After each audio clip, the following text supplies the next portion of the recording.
ഏവർക്കും അച്ചായൻസ് ഫാമിലി കിച്ചണിലേക്ക് സ്വാഗതം. ഇന്ന് നമുക്ക് റവയും മുട്ടയും ഉപയോഗിച്ച് ഒരു മധുരപലഹാരം ഉണ്ടാക്കാം. ഒരു 4 മണി പലഹാരം ഉണ്ടാക്കാം. നമുക്ക് അധികം ബുദ്ധിമുട്ടൊന്നുമില്ലാതെ വളരെ എളുപ്പത്തിൽ ഉണ്ടാക്കിയെടുക്കാവുന്ന ഒരു മധുരപലഹാരമാണ്. അപ്പോൾ നമുക്കിത് എങ്ങനെയാണ് ഉണ്ടാക്കുന്നത് നോക്കാം. ഇതിനു വേണ്ടി നമ്മളിവിടെ എടുത്തിരിക്കുന്നത് 1 കപ്പ് റവ.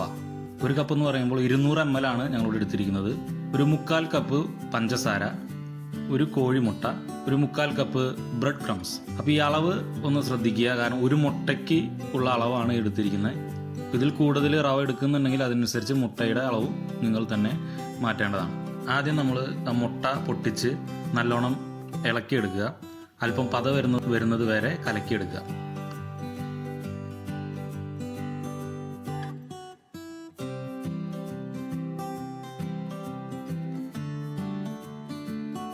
അതിനുശേഷം നമ്മളെടുത്ത് വെച്ച പഞ്ചസാര ഇതിലിട്ട് നല്ലോണം മിക്സ് ചെയ്യുക. അല്പം കട്ടിയായി വരും. മുട്ട പഞ്ചസാര മിക്സ് ചെയ്ത് വരുമ്പോൾ ഒരുവിധം എല്ലാ പഞ്ചസാരയും നല്ലോണം മിക്സ് ചെയ്തതായിട്ട് ഉറപ്പ് വരുത്തുക.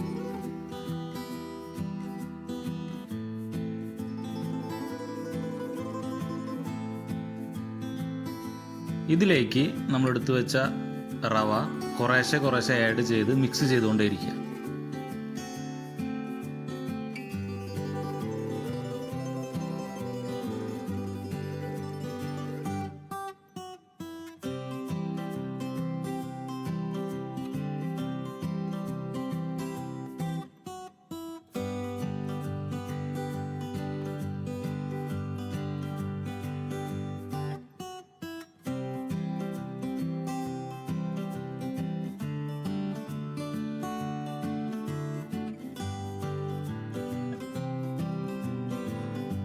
അങ്ങനെ എല്ലാ റവയും ആഡ് ചെയ്ത് മിക്സ് ചെയ്തതിന് ശേഷം നമ്മളെടുത്ത് വെച്ചിരിക്കുന്ന ബ്രെഡ് ക്രംസ് ആഡ് ചെയ്ത് കൈകൊണ്ട് നല്ലവണ്ണം കുഴച്ച് സെറ്റ് ചെയ്യണം.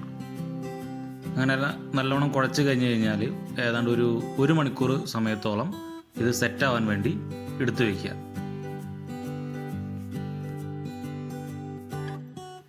അങ്ങനെ നമ്മൾ കുഴച്ച് വെച്ചത് 1 മണിക്കൂറോളം സെറ്റായിട്ടുണ്ട്. ഇനി നമ്മൾ അതിൽ നിന്ന് കുറേശ്ശെ കയ്യിലെടുത്ത് ഉരുട്ടി ഓരോ ലഡുവിൻ്റെ വലുപ്പത്തിൽ ഉണ്ടയാക്കി എടുക്കുക. നമുക്ക് പല ഷേപ്പിലെടുക്കാം.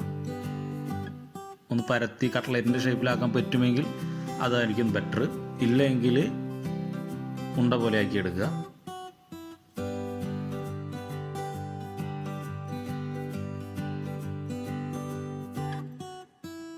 ഇനി ഒരു ഫ്രൈയിങ് പാനോ നോൺ സ്റ്റിക്ക് പാത്രമോ അടുപ്പത്ത് വെച്ച് അല്പം എണ്ണ ഒഴിക്കുക. മുഴുവൻ മുങ്ങി കിടക്കണമെന്ന് നിർബന്ധമില്ല, അല്ലാത്ത രീതിയിലാണ് ഒഴിച്ചാൽ മതി. എണ്ണ ചൂടായി വരുമ്പോൾ നമ്മൾ ഉണ്ടാക്കി വെച്ച ഓരോ ഉണ്ടയും എടുത്ത് അതിലോട്ട് ഇടുക. എന്നിട്ട് പതുക്കെ മറച്ച് തിരിച്ചിട്ട് ഒരു ഗോൾഡൻ കളർ ആകുന്ന ഒരു ബ്രൗൺ കളറാവും അതുവരെ ഒരു മീഡിയം ഫ്ലെയിമിലിട്ട് ഒന്ന് റോസ്റ്റ് ചെയ്തെടുക്കുക. അത് മറച്ച് തിരിച്ചിടുമ്പോൾ സൂക്ഷിക്കണം, അത് പൊട്ടിപ്പോരും. അപ്പോൾ വളരെ സൂക്ഷിച്ച് വേണം ഇത് ചെയ്യുവാൻ. അങ്ങനെ ഒരു 1-2 മിനിറ്റ് കഴിയുമ്പോൾ ഏകദേശം എല്ലാ ഭാഗത്തും ഒരുവിധം ഗോൾഡൻ കളർ അല്ലെങ്കിൽ ബ്രൗൺ കളറായി മാറും. അപ്പോൾ നമ്മളത് എണ്ണയിൽ നിന്ന് കോരിയെടുത്താൽ മതി.